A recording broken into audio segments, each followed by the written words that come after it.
Hello everyone, जैसा कि आप लोगों ने थंबनेल में देख लिया होगा कि मैंने 2 टाइम्स प्रीलिम क्लियर किया है। तो आज का टॉपिक इसी स्ट्रेटेजी के ऊपर रहेगा कि मैंने कैसे 2 टाइम्स प्रीलिम क्लियर किया है। तो अगर आपको भी 2026 का प्री क्लियर करना है तो प्लीज़ आप ये वीडियो शुरू से आगे तक जरूर देखना। लेट्स स्टार्ट करते हैं। तो ये वीडियो बिगनर्स और बिग रिपीटर्स दोनों के लिए रहने वाली है। जैसा कि आप लोगों को मालूम है कि प्रीलिम्स के अंदर 4 सब्जेक्ट हैं, 25-25 क्वेश्चन है और सबके लिए 15 मिनट्स का टाइम है। टोटल टाइम 60 मिनट्स है, ठीक है।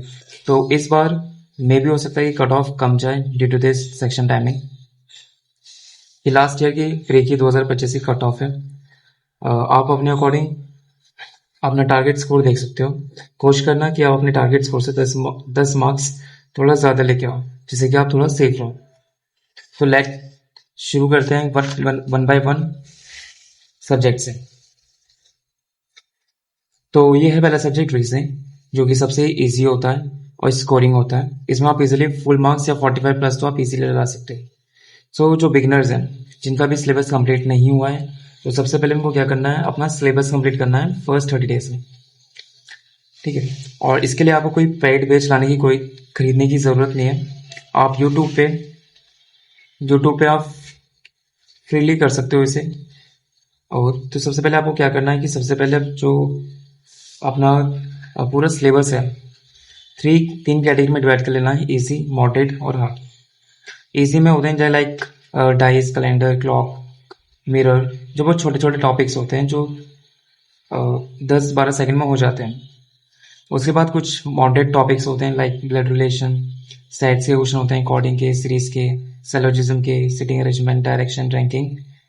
एंड कुछ हार्ड टॉपिक्स होते हैं लाइक स्टेटमेंट वाले, statement, conclusion, assumption, argument, cause and effect. ये ज़्यादातर टॉपिक्स मेंस में आते हैं। ये मेंस के टॉपिक होते हैं। प्री के ये टॉपिक्स होते हैं। तो सबसे पहले आपको इस तरह से डिवाइड कर लेना है और अपना सिलेबस कंप्लीट करना है। आप इसे अपने अकॉर्डिंग भी कर सकते हो आगे पीछे, जो भी आपको हार्ड या मॉडरेट लग रहा है। उसके बाद जब आपका सिलेबस कंप्लीट हो जाए, आपको सेकंड काम क्या करना है, अगर आपको 40% भी सिलेबस कंप्लीट हो गया रीजनिंग का, तो आप मॉक स्टार्ट कर दीजिए। डेली आपको 2 सेक्शन मॉक लगाने हैं, 2 सेक्शन मॉक लगाने हैं।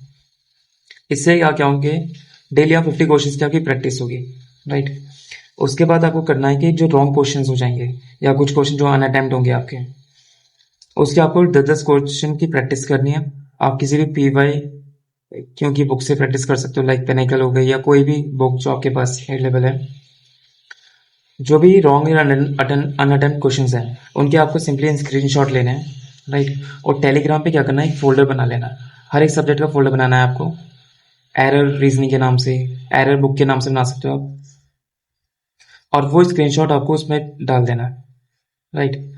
और संडे को क्या करना है, उन स्क्रीनशॉट्स को एक बार देख लेना है, रिवाइज कर लेना है, ठीक है। तो बस आपको इतना करना है रीजनिंग के अंदर। जब आप इतना कर लोगे तो आप देखोगे कि विद इन 1 मंथ आप फुल मार्क्स या 45 प्लस तो आप इजीली स्कोर कर पाओगे। Next come to the my favourite subject, maths. इसमें सेक्शन टाइमिंग है आ चुका है 15 मिनट्स का, जो अपने आप में बहुत ज़्यादा चैलेंजिंग है। अगर आप इतने भी क्वेश्चन कर पा रहे हो 15 मिनट्स के अंदर, तो वेल एंड गुड, इजिली आपके 45 प्लस आ जाएंगे। इसमें आपको क्या करना है, इसमें 3 पिलर्स है। फर्स्ट नंबर पे कैलकुलेशन, जो कि मैथ्स की जड़ है, रूट है, राइट। और 15 मिनट्स के टाइम के हिसाब से तो अब ये इसकी इंपॉर्टेंस और भी बढ़ जाती है।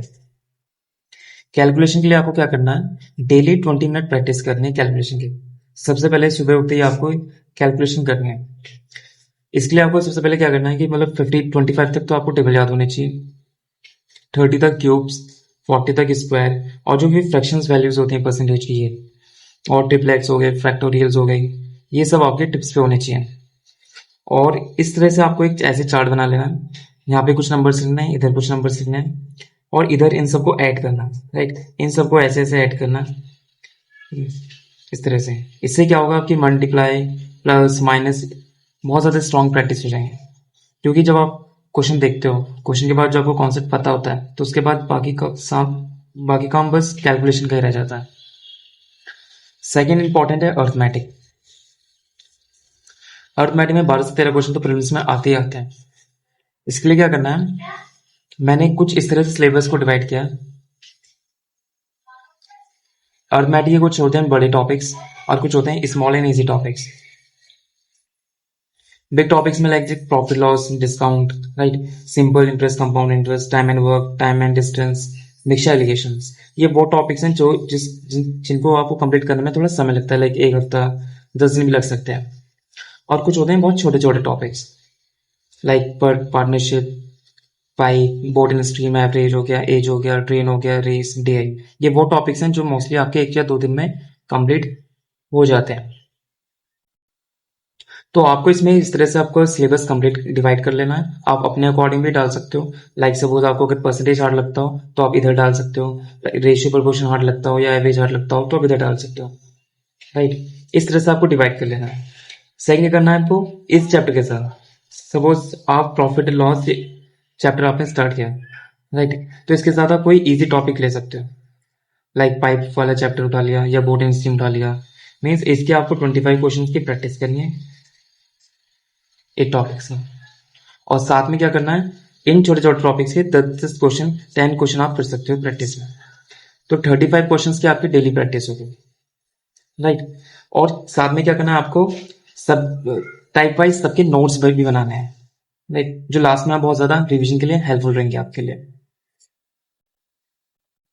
सेकेंड चीज आपको क्या करनी है, एडवांस। एडवांस ये पूरी की पूरी जो एडवांस होती है मोस्टली 90% फॉर्मूला बेस्ड होती है।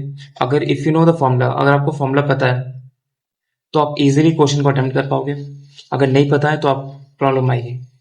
एल्जेब्रा के 2 क्वेश्चन तो डेफिनेटली आते हैं, ट्रिग्नोमेट्री के 3 question, mensuration like 2D 3D, triangle important इसमें, लाइक स्क्वायर, ये सब। और इसमें क्यूब जो 3D में लाइक जो कोन हो गया, प्रिज्म हो गया, इस टाइप के टॉपिक्स, तो ये सारी सारी फॉर्मूला बेस्ड है। इसके 2-3 क्वेश्चन तो जरूर आते हैं।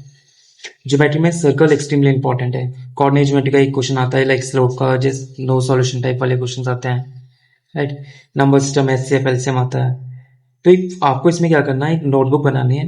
नोटबुक में जो भी टॉपिक्स हैं लाइक एल्जेब्रा के जितने फॉर्मूले हैं वो लिख डालने हैं, ट्रिग्नोमेट्री के जितने फॉर्मूले हैं वो लिखने हैं, इंपॉर्टेंट, मेंसुरेशन के जितने फॉर्मूले वो। और जब आप कैलकुलेशन करो तो उसके साथ आपको ये फॉर्मूले भी रिवाइज करने डेली। जब आपका ये काम हो जाए, अगर आपका सिलेबस 70 to 80% कंप्लीट हो जाए, तो उसके बाद आपको ये 2 सेक्शन मॉक्स डेली लगाने हैं। दो सेक्शन मॉक्स से आपके डेली 50 क्वेश्चन की प्रैक्टिस होगी।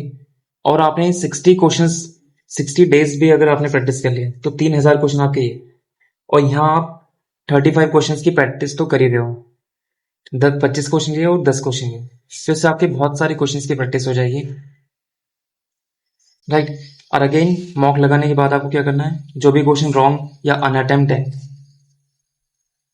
उसको क्या करना है, आपको टेलीग्राम पर सेम एक एरर बुक बना लेनी है मैथ्स के अर्थमेटिक के नाम से, उसमें वो आपको स्क्रीनशॉट डालना है।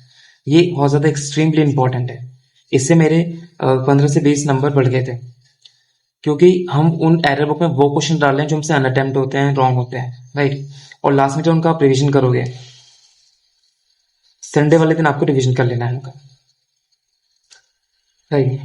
देखिए, जैसे अगर आपको प्री क्लियर करना है तो सबसे पहले आपको सब्जेक्ट के कॉन्सेप्ट बताऊंगे, वो आप किसी भी टीचर से कर सकते हो यूट्यूब पर। मेरा भी एक चैनल है जिस पर आप ये वीडियो देख रहे हो, इसमें मैं डेली जो इंपॉर्टेंट टॉपिक्स हैं वो उनकी वीडियो में लाता रहूँगा, राइट।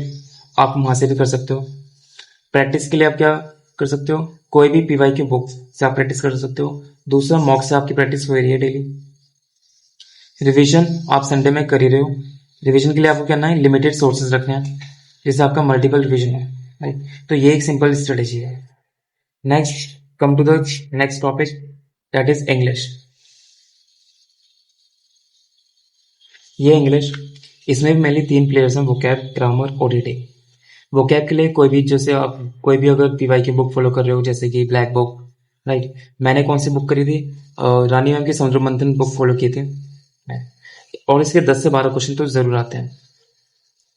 ग्रामर में क्या होता है, ग्रामर में देखो एक्टिव, पैसिव वॉइस और डायरेक्ट डायरेक्ट, इनके 2-2 क्वेश्चन तो पक्का आते हैं, ठीक है। ये टॉपिक आपको बहुत इंपॉर्टेंट है, तो कर ही लेना। ये वो टॉपिक्स हैं जो आपको छोड़ने नहीं है, ठीक है। अगर आपने छोड़ दिए तो आप आपको पाप लगेगा, मतलब आप जानबूझ के अपने मार्क्स हटाओगे। बचे 4 से 5 क्वेश्चन, जैसे कि एरर के क्वेश्चन आते हैं, फिल इन द ब्लैंक से क्वेश्चन आता है, सब्स्टिट्यूशन के क्वेश्चन आते हैं। ये प्री के अंदर मोस्टली बस 3 से 4 क्वेश्चन मिलेंगे आपको इससे। इसके आपको कोई मोटी बुक करने की जरूरत नहीं है। आप सिंपली क्या कर सकते हो, कोई भी रूल्स, जैसे मैंने 60 रूल्स किए थे रानी मैम के, या फिर कोई कोई 120 रूल्स भी करता है मनसा मैम के, तो आप यहाँ से भी कर सकते हो।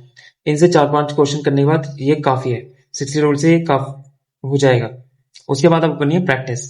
प्रैक्टिस के लिए आप कोई भी पीवाई की बुक से प्रैक्टिस कर सकते हो। इसके अंदर इंग्लिश के अंदर सबसे ज्यादा जो एक्सट्रीमली इंपॉर्टेंट है वो है दिस रीडिंग सेक्शन।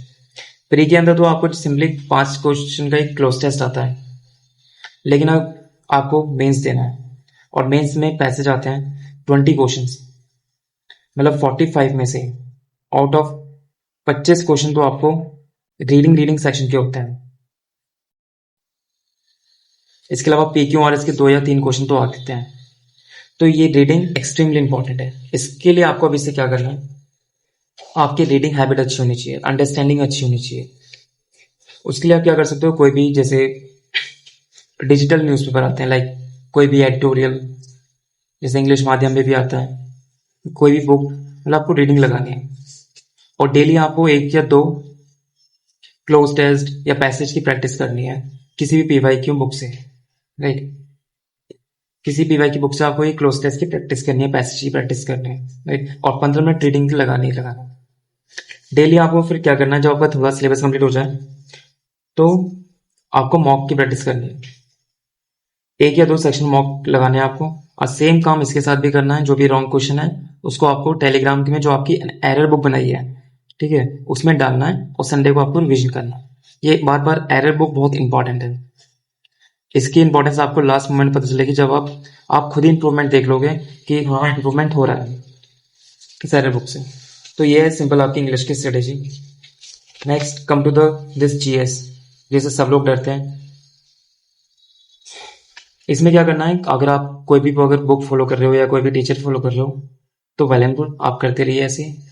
सबसे अगर आप बिगिनर हो, अगर आपने स्टार्ट नहीं किया है, तो सबसे पहले आपने, अगर आपके पास टाइम है, तो आप जो ये कोर सब्जेक्ट्स हैं लाइक पॉलिटी, हिस्ट्री, ज्योग्राफी, इनको कंप्लीट करो। लाइक स्ट्रैटेजी में जैसे ये टॉपिक हो गए dance, census, festival, government schemes, इन पे थोड़ा इन्हें पढ़ने की कोशिश करो। लास्ट में आप क्या कर सकते हो, ये परमार की PY की सीरीज मैंने फॉलो की थी, ये इंपॉर्टेंट है, ठीक है, आप भी ये फॉलो कर सकते हो। तो ये था ओवरऑल GS के लिए। इसमें अगर आपके 15 क्वेश्चंस भी हो पा रहे हैं तो वेल एंड गुड, राइट। सो ये थी ओवरऑल मेरी स्ट्रेटेजी। एंड लास्ट में इंपॉर्टेंट सजेशन आपके लिए बस ये है कि SSC हर बार सरप्राइज करता है, राइट। जैसे लास्ट टाइम 2025 में कंप्यूटर हार्ड आ गई थी, मुझे सरप्राइज हो गए थे। इस बार क्या हुआ, सेक्शन टाइमिंग आ गया, बच्चे सरप्राइज हो गए। अब सबसे चैलेंजिंग बच्चों के लिए लग रहा है मैथ्स, जो कि 15 मिनट का टाइमिंग है। तो सब बच्चे क्या करेंगे, सिर्फ मैथ्स को ज्यादा टाइम देंगे, ये सोच के कि उसमें सिर्फ कम टाइम है। मे बी ऐसा हो जाए इस बार कि 15 मिनट के हिसाब से बहुत ही इजी मैथ्स आ जाए और सब्जेक्ट्स हार्ड आ जाए। तो कहने का मतलब यह है कि आपको सभी सब्जेक्ट पे फोकस करना है, राइट, सिर्फ एक सब्जेक्ट के पीछे नहीं भागना है। संडे को आप क्या कर सकते हो, रिवीजन लगाना है और एक फुल मॉक लगाना है प्री का, ठीक है। जो रिपीटर्स हैं वो मेंस का भी एक मॉक लगा सकते हैं क्योंकि इंपॉर्टेंट मेंस है। प्री तो सिर्फ आपके लिए गेट है पास होने के लिए, मेंस तो इंपॉर्टेंट है मेंस का एग्जाम। अब जो रिपीटर्स हैं वो संडे टू संडे एक मेंस का मॉक भी लगा सकते हैं। सो थैंक यू, ये थी मेरी ओवरऑल प्री की स्ट्रेटेजी, जिससे मैंने 2024 और 25 मैंने क्लियर किया है। तो कैसा लगा आपको, अगर आपको किसी और टॉपिक पे वीडियो चाहिए, लेक्चर चाहिए, तो आप कमेंट सेक्शन में बता सकते हो। So thank you and have a nice day.